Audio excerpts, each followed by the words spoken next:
Mizan IT pro চ্যানেলে সবাইকে স্বাগতম। আপনারা সবাই মোটামুটি সবাই ইমোতে কথা বলেন মোবাইলের মাধ্যমে। তো আপনারা চাইলে সহজেই ল্যাপটপে ইমো সেট আপ করতে পারেন। তো দীর্ঘক্ষণ মোবাইলে ইমোতে কথা বলতে গেলে একটু কষ্ট হয় মোবাইল হাতে ধরে রাখা। এর চেয়ে ভালো যদি আপনার বাসায় একটি ল্যাপটপ থাকে, তাহলে আপনি অনায়াসেই খুব সহজেই ইমো সেট আপ করতে পারেন।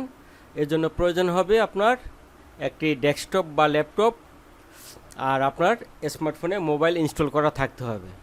তো চলুন ভিডিওটি শুরু করা যাক। তো প্রথমে আপনাদের যেটা করতে হবে সেটা হচ্ছে স্টার্ট মেনুতে ক্লিক করবেন। এরপর এখানে দেখতে পারবেন মাইক্রোসফট স্টোর, কোথায় স্টোর লেখা থাকে বা কোথাও মাইক্রোসফট স্টোর লেখা থাকে, এখানে ক্লিক করবেন। ক্লিক করার পর এখানে মাইক্রোসফট স্টোরের পেজটা ওপেন হয়েছে। এখানে আপনি লিখবেন ইমো লিখে ইন্টার বাটনে চাপ দেবেন, বা লেখা নিচে লেখা আছে দেখেন imo desktop free video chat and কলস। তো এখানে আমরা ইমোর পেজ ওপেন হয়ে গেছে, এখানে আমরা গেট বাটনে ক্লিক করব।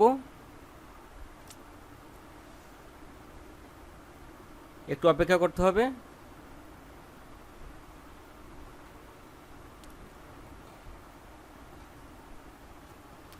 হ্যাঁ, ডাউনলোড শেষ হয়েছে। এখন আমরা ওপেন বাটনে ক্লিক করব।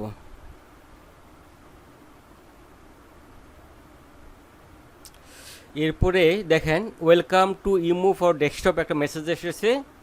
তো এখানে লেখা আছে ইয়েস অর নো, আপনার মোবাইলে ইমো চালু আছে কি না সেটা আপনাকে জানতে চেয়েছে। তো যেহেতু আমার মোবাইল ইমো চালু আছে, আর আপনাদের মোবাইলে যখনই ল্যাপটপে ইমো সেট আপ করবেন তখন অবশ্যই ইমোটা চালু রাখবেন। এরপর ইয়েস বাটনে আমি ক্লিক করব। ক্লিক করার পর এখানে মোবাইল নাম্বার, প্রথমে দেশের নাম লিখতে হবে, আমি লিখব বাংলাদেশ। এরপরে মোবাইল নাম্বারটা লিখতে হবে আপনাকে।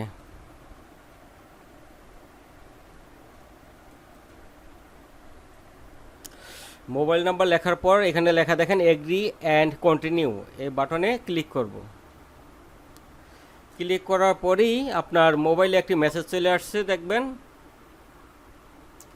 মেসেজের মধ্যে যে নাম্বারটা দেওয়া আছে, ইমো থেকে যে মেসেজটা আসছে এখানে একটা কোড নাম্বার দেওয়া আছে 4 সংখ্যার, সেই নাম্বারটা এখানে টাইপ করবেন। এরপরে আমরা এই যে কন্টিনিউ বাটনে ক্লিক করব। ক্লিক করা শেষ, আমার ল্যাপটপে ইমো মেসেঞ্জার চালু হয়ে গেছে। এখন আপনারা চাইলে এই ইমোর মাধ্যমে আপনারা যে কাউকে কল করতে পারবেন, কল রিসিভ করতে পারবেন। তো সবাইকে ধন্যবাদ ধৈর্য সহকারে আমার ভিডিও দেখার জন্য। প্রতিদিন ভিডিও পেতে আমার চ্যানেলটি অবশ্যই সাবস্ক্রাইব করবেন। ধন্যবাদ সবাইকে।